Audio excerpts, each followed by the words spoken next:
Good evening, class 11. Let's start. So we are going to do the preparation of compounds of group 1. So first one is sodium hydroxide preparation by Kastner-Kellner cell. Now Kastner-Kellner cell is a rectangular tank that consists of 3 compartments. The bottom part of the cell is provided with a layer of mercury, and mercury flows from one compartment to other compartment with the help of an eccentric wheel. Now the outer compartment consists of brine solution or concentrated NaCl solution and is fitted with graphite anodes, and the central compartment consists of dilute NaOH solution and fitted with iron cathode. Now mercury basically here acts as an intermediate electrode, that is in the outer compartment it acts as anode, and in the outer compartment it acts as cathode, and in the central compartment it acts as anode. So when electricity is passed, the following reaction occurs at the anode and cathode in the outer compartment. So let's see. Outer compartment consists of concentrated NaCl solution. So Na positive and Cl negative will be moving towards the anode and cathode respectively and will get deposited. So anode Cl minus will move, undergo oxidation, chlorine gas liberated, that is removed through the outlet. Cathode sodium ions will move, undergo reduction, sodium deposited. Okay, now this sodium, it will dissolve in mercury to form sodium amalgam. Okay, so this sodium amalgam will be acting as anode in the central compartment. Okay, so let's look into the reaction of the central compartment.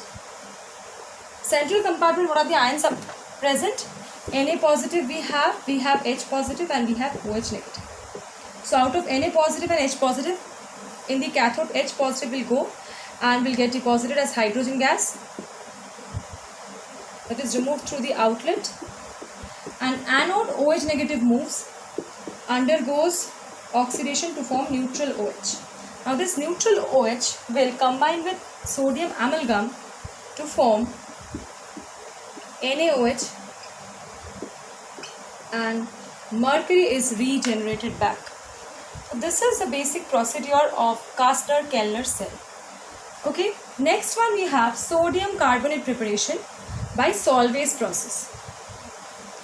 It involves 3 steps. In the first step, carbon dioxide gas is passed through ammonia solution, forming ammonium bicarbonate.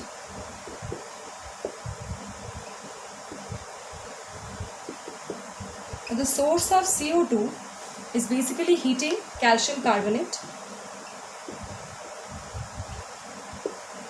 We get carbon dioxide by heating calcium carbonate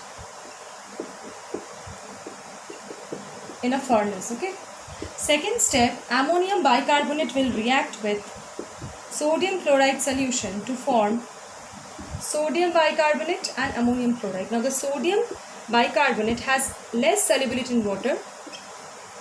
It's basically an insoluble precipitate. So it is separated out from the solution by filtration, and ammonium chloride is used to recover back the ammonia again. Now ammonium chloride basically reacts with calcium hydroxide to generate back the ammonia.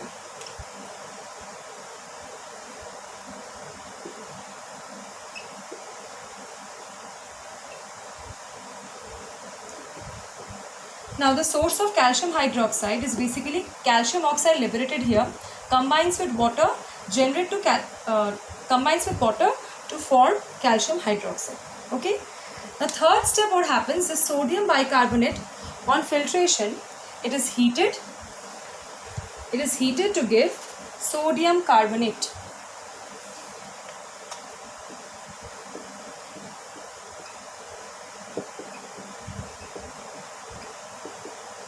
In Solvay's process, we cannot prepare potassium carbonate as potassium bicarbonate is highly soluble in water.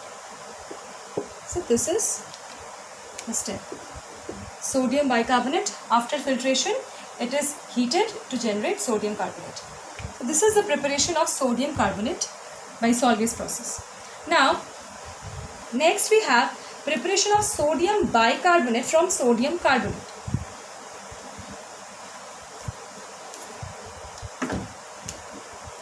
this is the reaction.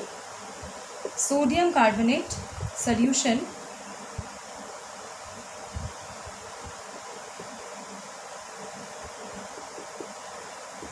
reacts with CO2 to generate sodium bicarbonate. This is the preparation of sodium bicarbonate from sodium carbonate. Is it balanced? 2 here, H2, 3, 6. 2, 3 is 6. Right? So carbon dioxide gas is passed through sodium carbonate solution to generate sodium bicarbonate. Now sodium bicarbonate is slightly soluble in water and its aqueous solution is alkaline.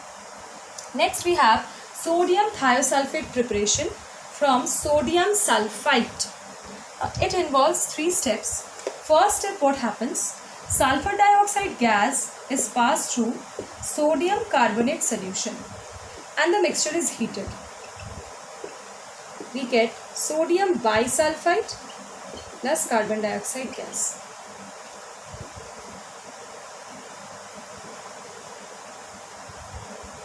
So it's 4, 4, 3, 7, 7, 8. 6, 7, 8.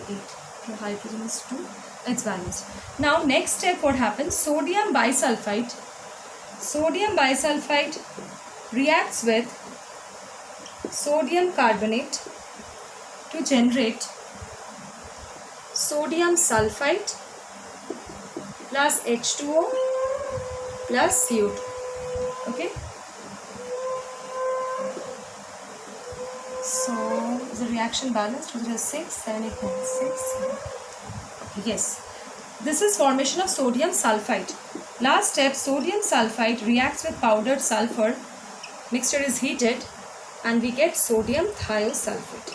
So first step is formation of sodium bisulfite. Second step, formation of sodium sulfite. Last step, formation of thiosulfate. We have few reactions of sodium thiosulfate. First one, reaction of sodium thiosulfate with dilute hydrochloric acid. Now sodium thiosulfate when reacts with dilute HCl, what do we get? We get NaCl plus H2O plus SO2 plus S. Now S is your deposition of sulfur, white. Okay, white precipitation of sulfur is observed here. And HCl is 2. So V2 NaCl. Okay. Next, reaction of sodium thiosulfate with silver nitrate. Silver nitrate solution. First step, we get this silver thiosulfate plus sodium nitrate NaNO3. Second step, silver thiosulfate with water forms silver sulfite, which is a black precipitate, plus H2SO4. Okay. Now what happens when silver nitrate solution is added to sodium thiosulfate?